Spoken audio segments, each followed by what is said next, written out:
E aí, tudo certo? Seja muito bem-vindo. Hoje a gente vai entrar de cabeça num livro que, olha, sempre dá o que falar. Educando Meninos, do psicólogo James Dobson. A nossa missão aqui é simples. Vamos juntos desvendar as ideias centrais dessa obra. O que será que ela diz sobre a verdadeira natureza dos garotos? Quais são os grandes desafios que eles enfrentam hoje em dia? E, talvez o mais importante, qual é o papel dos pais nessa história toda? Se ajeita aí porque a gente está prestes a mergulhar nesse universo. Vamos nessa! E para começar, nada melhor do que essa história que o próprio autor conta sobre o pai e os tios dele quando eram pequenos. É simplesmente genial. Pensa na cena. O avô, antes de sair, dá aquele aviso que ninguém tinha pensado antes. Não vai colocar feijão no nariz, hein? Pronto. Foi como acender um letreiro de neon na cabeça das crianças. O que eles fizeram assim que a mãe deu uma piscadela? Exato. Encheram o nariz de feijão. O melhor vem depois. Alguns dias se passam e a avó do autor nota uma coisinha estranha. Sim. Os feijões começaram a brotar. Imagina o susto! Essa anedota hilária já dá o tom do livro inteiro. Ela mostra de um jeito muito divertido o que a obra chama de natureza maravilhosamente caótica dos meninos. É um mundo de ideias que, para nós adultos, parece loucura, mas que para eles faz todo sentido. E é exatamente esse mundo que a gente vai começar a explorar agora. Pois é, essa história dos feijões germinando no nariz nos leva direto para o primeiro grande argumento do livro. A tese central aqui é que meninos são, por natureza, diferentes. Não é uma questão de criação, mas de fábrica, digamos assim. O autor defende que os garotos vêm com um software programado para a ação, para o risco, para a aventura. É aquela energia que parece não ter fim, sabe? Aquela que faz com que eles precisem correr, pular, escalar, mesmo que seja o sofá novo da sala. É a curiosidade que os leva a desmontar o carrinho que acabaram de ganhar só para ver como funciona por dentro. É essa necessidade constante de testar os próprios limites que, vamos ser sinceros, deixa qualquer pai ou mãe de cabelo em pé. E para provar esse ponto, o livro é recheado de exemplos que são, ao mesmo tempo, cômicos e um pouquinho assustadores. Histórias que parecem roteiro de filme. Tipo a do garoto que resolveu instalar um focinho de porco no bebedouro da escola. Por quê? Ninguém sabe. Mas para ele, com certeza, foi uma ótima ideia na hora. Ou a história, ainda mais inacreditável, de dois amigos cegos que decidem pegar uma moto para dar uma voltinha. A gente ouve isso e pensa, não é possível, mas segundo o autor, essa é a lógica masculina em sua forma mais pura. A obra argumenta que para um menino, um osso quebrado ou um corte profundo, não é necessariamente uma lição aprendida, mas sim um azar. E a cicatriz? A cicatriz vira um troféu, uma medalha de honra para mostrar para os amigos. É um jeito completamente diferente de ver o mundo. Ok, até aqui a gente entendeu a perspectiva do livro sobre a natureza dos meninos. Aventureiros, movidos a risco e com uma energia inesgotável, certo? Bom, é a partir daqui que a análise fica mais profunda e também mais polêmica. O autor argumenta que o problema não está nos meninos, mas no mundo ao redor deles. A tese é que a cultura moderna não só deixou de entender essa natureza masculina, como passou a ser ativamente hostil a ela. Ele defende que os garotos de hoje estão crescendo em um ambiente que tenta, a todo custo, reprimir o que eles são, criando o que ele chama de uma crise de identidade masculina sem precedentes. E quais são essas forças culturais? O livro aponta para 4 principais, e é muito importante deixar claro. Esta é a visão apresentada na obra, ok?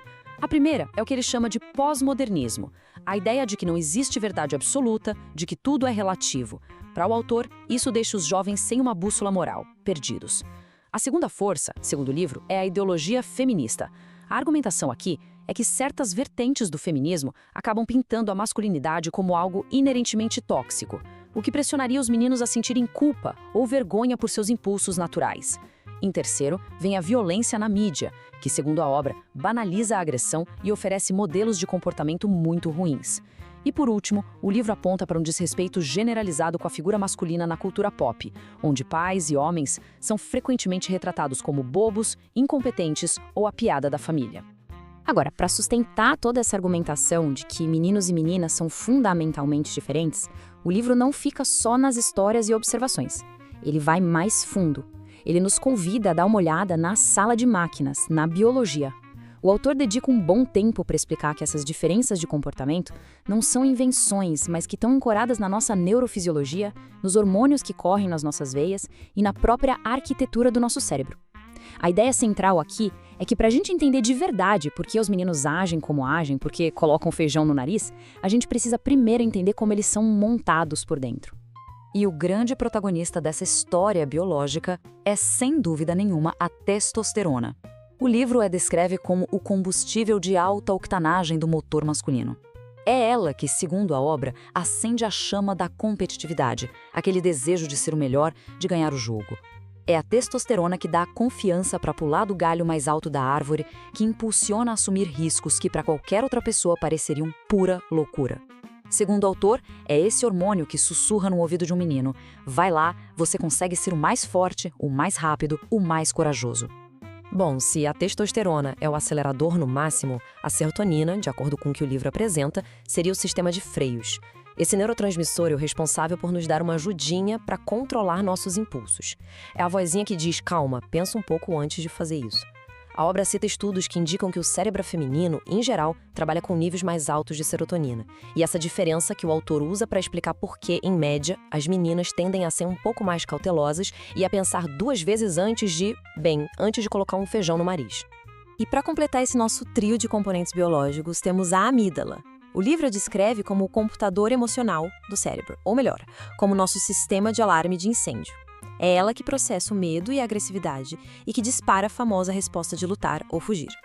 Quando a amígdala percebe uma ameaça, real ou imaginária, ela aperta o botão de pânico. E a obra afirma que, nos homens, essa estrutura cerebral é maior. Então, segundo o autor, some uma amígdala maior com uma dose generosa de testosterona e o resultado é uma receita para reações mais rápidas e às vezes mais explosivas diante de um desafio ou de uma provocação. Então, como é que todas essas peças se encaixam? O livro faz um resumo bem direto. De um lado, teríamos o cérebro masculino, mais testosterona, menos serotonina e uma amígdala maior. O resultado, segundo a obra, é uma tendência maior à agressividade, à tomada de risco, mas também uma especialização em áreas como o raciocínio lógico e a percepção espacial. Do outro lado, o cérebro feminino, menos testosterona, mais serotonina, favorecendo o autocontrole.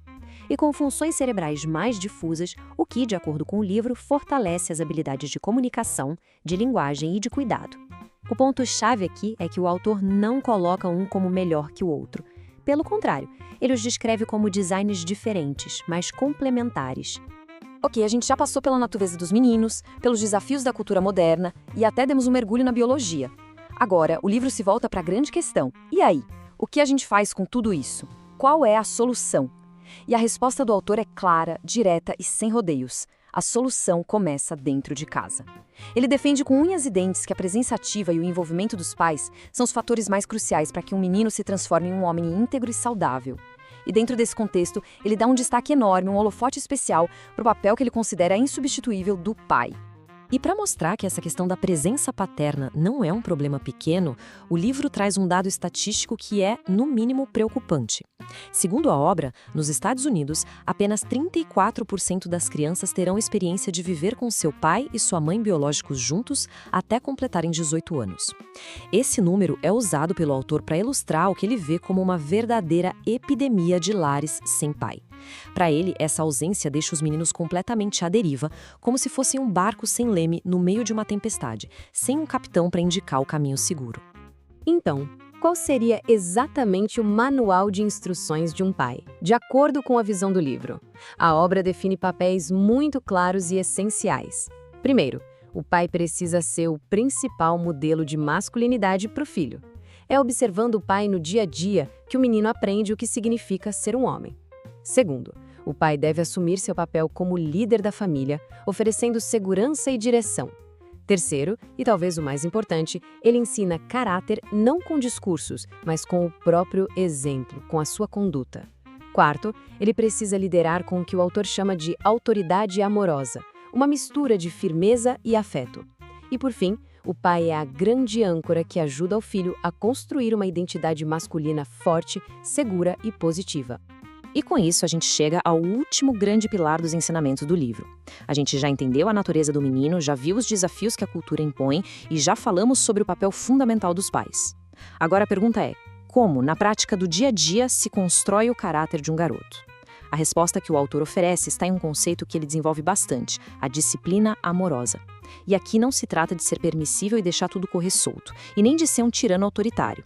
É sobre encontrar um caminho do meio, um equilíbrio delicado que tem como objetivo moldar o coração da criança, e não apenas controlar o comportamento dela. Pois é, essa é a pergunta de $1 milhão, não é? Se o objetivo final é ajudar a formar um homem que seja honesto, respeitoso, responsável, qual é o método? Como é que se pega toda aquela energia caótica de um menino, aquela vontade de colocar feijão no nariz, e a transforma em força de caráter? O livro não deixa essa pergunta no ar. Ele propõe uma estrutura muito prática, um passo a passo para aplicar essa tal de disciplina amorosa. E aqui está essa estrutura. O primeiro passo, segundo o livro, é estabelecer limites. Limites claros e principalmente consistentes.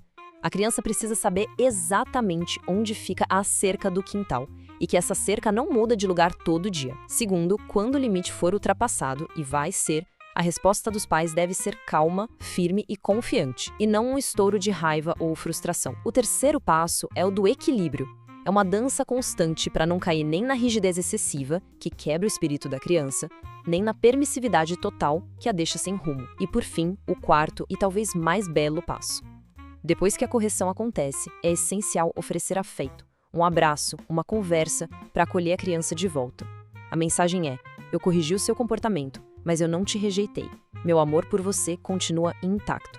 E essa citação do livro resume perfeitamente a filosofia por trás dessa disciplina. O autor bate muito na tecla de que um ambiente familiar baseado no medo é totalmente contraproducente. Uma criança que vive com medo, com receio da próxima explosão, não consegue aprender. O cérebro dela entra em modo de sobrevivência. Ela não obedece por respeito, mas para evitar a punição. A disciplina que realmente funciona, segundo ele, é aquela que ensina, que não humilha, aquela que não quebra o espírito do menino, mas o fortalece, construindo uma ponte de respeito mútuo em vez de um muro de ressentimento. E assim a gente chega ao nosso grande resumo. Se a gente precisasse pegar toda a essência do livro Educando Meninos e colocar numa caixinha, o que teria dentro? Basicamente esta ideia. A obra defende que os meninos não são uma folha em branco que a sociedade preenche.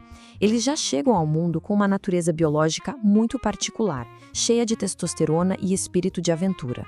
E eles se deparam com um mundo que, na visão do autor, muitas vezes não entende ou até hostiliza essa natureza.